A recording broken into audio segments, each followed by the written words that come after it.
AJPI, association d'assurés engagés et responsables, présente Sud Radio, le grand matin week-end, la force de l'engagement. Muriel Réus. Bonjour Muriel Réus.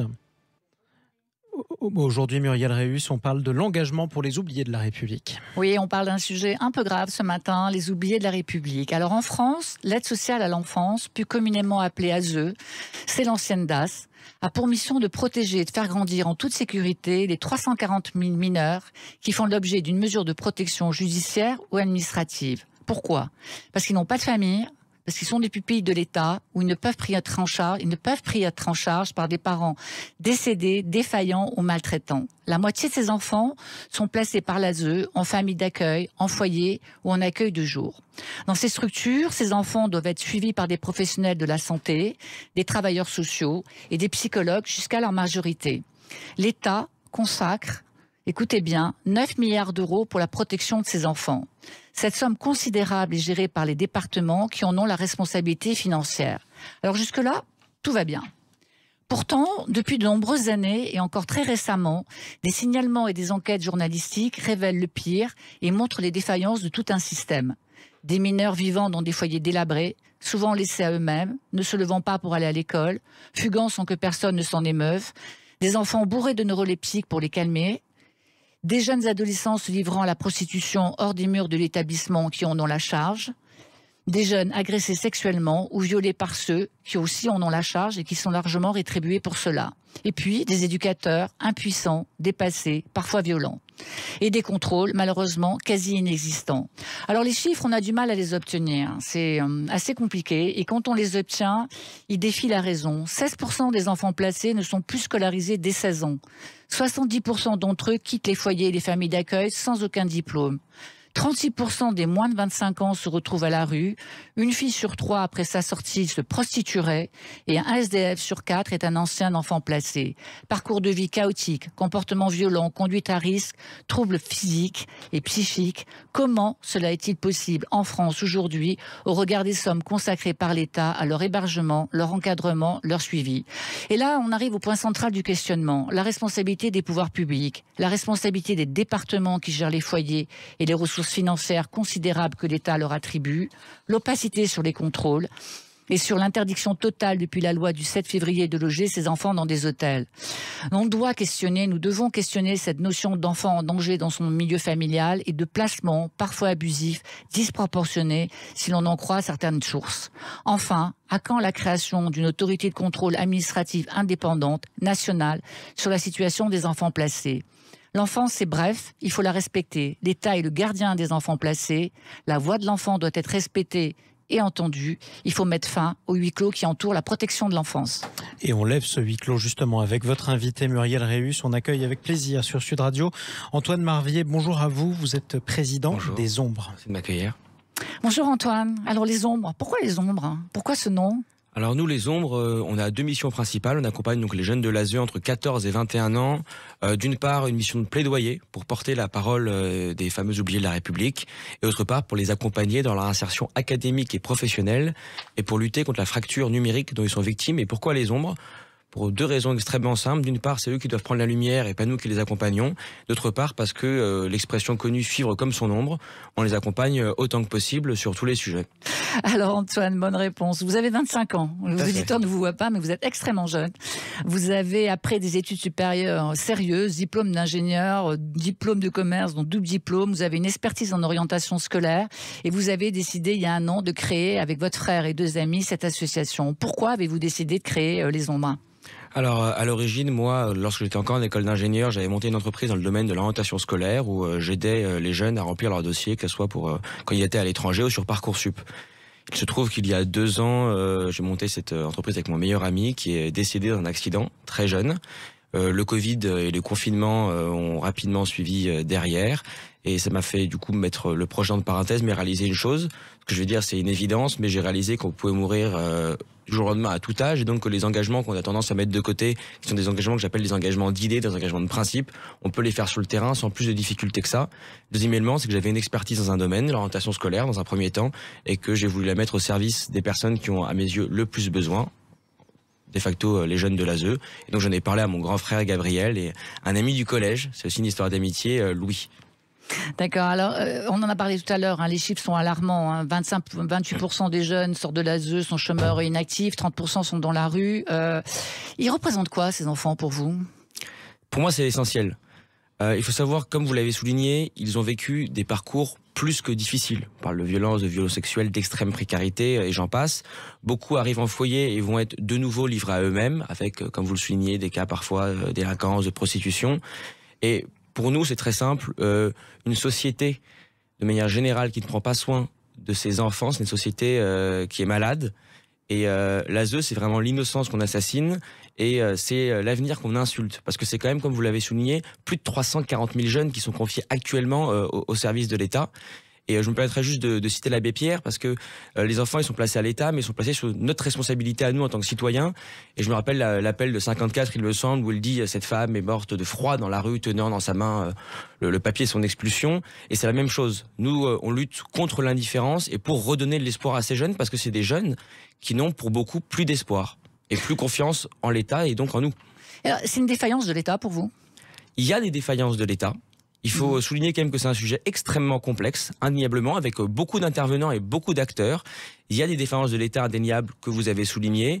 Il y a aussi une question, nous, qu'on pose, et c'est là on se positionne pour intervenir, c'est il y a des cas extrêmement différents au sein de l'ASE et il serait intéressant que l'État, et c'est le travail que vous menez, puisse être entre guillemets déchargé en partie des cas les plus simples à accompagner. Donc un partage des responsabilités. Et ensuite, exactement, que l'État puisse intervenir avec plus de moyens sur les cas les plus difficiles, comme par exemple des cas d'aide psychologique, pour qu'ils puissent mettre plus de moyens et qu'on puisse intervenir sur d'autres problématiques aussi. Je m'explique. Les éducateurs spécialisés, ils sont pas formés à remplir Parcoursup, ils sont pas formés à vous trouver une alternance, ils sont pas formés à vous trouver un métier, ils sont pas formés à vous apprendre à écrire un mail.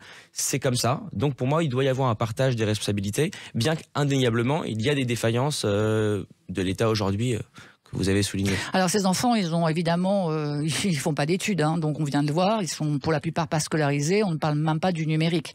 Aujourd'hui, pour trouver un job, ne pas maîtriser le numérique est une défaillance totale. Comment vous faites pour les accompagner ?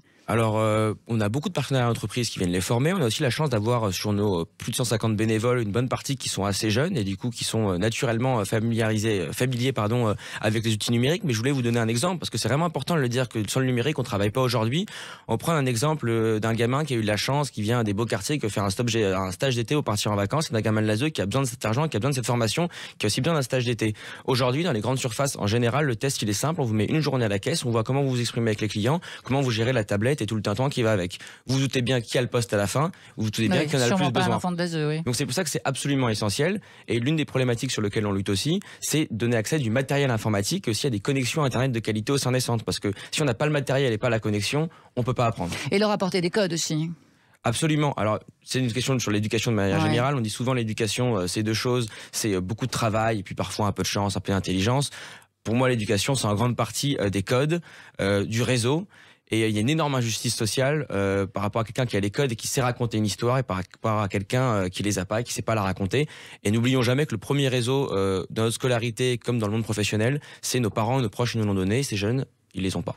Alors, c'est 300 000 enfants, hein, et vous avez gagné cet appel à projet, donc bravo, hein, c'est formidable de l'avoir gagné. Je rappelle que les gens qui sont autour de vous ont le même âge, vous avez tous 24, 25 ans, donc cette détermination à agir si tôt, moi, je la trouve absolument formidable. Sur ces 300 000 jeunes, il y en a 80 000 qui sont éligibles à votre accompagnement. Absolument. Hein. Aujourd'hui, cet accompagnement, c'est un mentor, un jeune, c'est-à-dire on sort, on est accompagné par un mentor. Vous en avez accompagné combien ? L'objectif d'ici la fin de l'année, c'est d'accompagner plus de 700 jeunes et on augmente de jour en jour parce que pour le moment, je tiens à le souligner aussi, on dit souvent que les jeunes ne s'engagent plus en politique, qu'il y a beaucoup d'absentéisme. Nous, on voit concrètement les jeunes au quotidien, ils sont prêts à s'engager pour faire des tâches de terrain, des tâches difficiles, des tâches avec des fortes responsabilités, des jeunes qui nous entourent, mais des bénévoles de partout. Une réussite du gouvernement aussi, c'est la plateforme jeveuxaider.gouv où on reçoit énormément de candidatures et du coup, moi, je vois beaucoup de jeunes qui s'engagent sur des sujets compliqués, des sujets du quotidien et des sujets qui leur prennent du temps. Et concrètement, comment ça fonctionne ? On va les accompagner sur des problématiques aussi simples que faire un CV, trouver une bourse, trouver une alternance, trouver un emploi, trouver un logement parfois, et parfois financer un projet. Par exemple, aujourd'hui, ce matin, on a financé une trottinette de quelqu'un qui n'avait pas de quoi se déplacer pour aller au travail, qui n'avait pas son permis de conduire, c'était trop cher. Donc il a une trottinette électrique. C'est dur, c'est gratifiant de faire ça c'est pas une question qu'on se pose réellement, pour être honnête. On le fait pas parce que c'est gratifiant parce qu'effectivement, voilà, il y a une belle histoire. Moi, ce matin, c'est Alizé, la déléguée générale, que je salue, qui m'appelle pour me raconter, voilà, il y a tel ou tel problème qui sont solutionnés et de manière positive. Et on a des échos des jeunes qui parfois nous rappellent, nous demandent un CV en seconde et puis en première pour Parcoursup, puis on voit qu'ils nous rappellent parce que ça fonctionne. C'est gratifiant. Après, pour le moment, c'est vraiment l'urgence. Je tiens à le souligner, c'est que c'était quand même une situation d'urgence. On est plus dans l'urgence que dans le sentiment de gratification, du pourquoi et du comment. C'est une situation d'urgence. C'est essentiel qu'on parle de l'aide sociale à l'enfance aujourd'hui en France. Oui, alors quelques chiffres quand même, Antoine. D'abord, comment on vous joint? Comment on peut vous rejoindre si on a envie d'être bénévole dans votre association? Alors, évidemment, la page jevdépangouv, et puis on a un site internet www.lesombres-azeduba.com. Combien de bénévoles aujourd'hui? On a plus de 150 bénévoles. On est présent dans plus de 37 départements. On accompagne une quarantaine de structures et ce sera donc plus de 700 jeunes accompagnés. On espère la reconduction du partenariat qu'on a avec l'État. D'une part parce qu'il est vital pour qu'on puisse continuer à accompagner les jeunes et continuer à avoir autant de succès. D'autre part parce que le partenariat public associatif, je pense, peut être extrêmement efficace sur ce genre de problématiques. Le mot de la fin? Le mot de la fin, j'aimerais juste faire deux appels. Un appel aux médias, merci de m'avoir invité. Mais un appel aux médias et aux influenceurs. Il faut parler de social à l'enfance. C'est la question de l'enfance de manière générale. C'est crucial. C'est l'urgence. Il faut que ça change vite et que ça change en profondeur. Et voilà, si les émissions comme TPMP qui font un gros travail pédagogique, un gros travail d'effort, peuvent nous inviter, ce sera avec plaisir. Parce qu'il faut en parler. Il faut que ça soit un sujet que les gens ne connaissent même plus l'acronyme ASE. C'est essentiel. Ouais, deuxième élément. Que ça soit l'associatif ou autre, les choses ne changeront pas s'il n'y a pas de moyens financiers.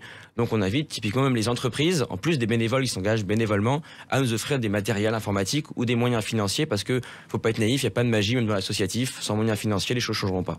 Bon, je ne sais pas si TPMP va vous inviter, mais en tout cas nous on l'a fait. Merci. Et je vous remercie infiniment de nous avoir donné la parole. Merci beaucoup. Antoine. Et pour porter notamment la parole de ces plus de 300 000 enfants, c'est important de le rappeler, c'est considérable. Merci à vous Antoine Marvier. Je rappelle que vous êtes fondateur et président des Ombres, pas d'engagement sans culture, Muriel Réus. Alors, je voudrais vous parler du documentaire présenté par Ophélie Meunier dans le cadre de Zone Interdite et qui sera diffusé ce soir sur M6. Ce documentaire, c'est le fruit d'un an d'enquête sur le placement des enfants mineurs de l'aide sociale à l'enfance. Logés à l'hôtel, on l'a vu tout à l'heure, dans des conditions choquantes, minuscules chambres d'hôtel, déscolarisés, en grande détresse. Ces enfants n'attendent qu'une chose, être placés dans une famille d'accueil, mais le système est saturé. Près de 10 000 enfants, selon les journalistes qui ont enquêté, seraient ainsi parqués dans des hôtels sociaux, encadrés par des éducateurs qui dénoncent une maltraitance institutionnelle. Dans les foyers d'accueil, la situation n'est pas meilleure, et ce documentaire pointe aussi la défaillance des systèmes de vérification pour les familles d'accueil. Alors, on a eu le secrétariat d'État chargé de l'enfance sur ces éléments. Ils reconnaissent une pénurie d'éducateurs et d'assistants familiaux. Ils pointent bien sûr l'enjeu de coordination indispensable à mettre en œuvre entre tous les personnels du secteur. Ils sont en train de lancer une campagne de sensibilisation au numéro d'aide pour les enfants victimes de violences qui sont chaque année, c'est important de le dire, 160 000 selon les chiffres officiels. Alors ce numéro, c'est le 119. Je vous invite à le noter. Il s'adresse aux victimes bien sûr, mais aussi aux témoins, aux enfants comme aux adultes. Et puis je voudrais rappeler que la loi Taquet du 7 février 2022 interdit le recours au placement dans des hôtels par les services de l'ASE. Cette interdiction sera absolue à partir de 2024. Moi, comme vous, les auditeurs, je suis sûre, nous sommes impatients de savoir où seront relogés les 10 000 enfants signalés par nombreux articles de presse et par ce documentaire. Et on espère avoir la réponse un jour. Merci beaucoup Muriel Réus. On vous retrouve dimanche prochain à 8h13 pour La Force de l'engagement. Merci Jean-Marie. Sud Radio, le grand matin week-end, la force de l'engagement, Muriel Réus. Avec AGPI, association d'assurés engagés et responsables.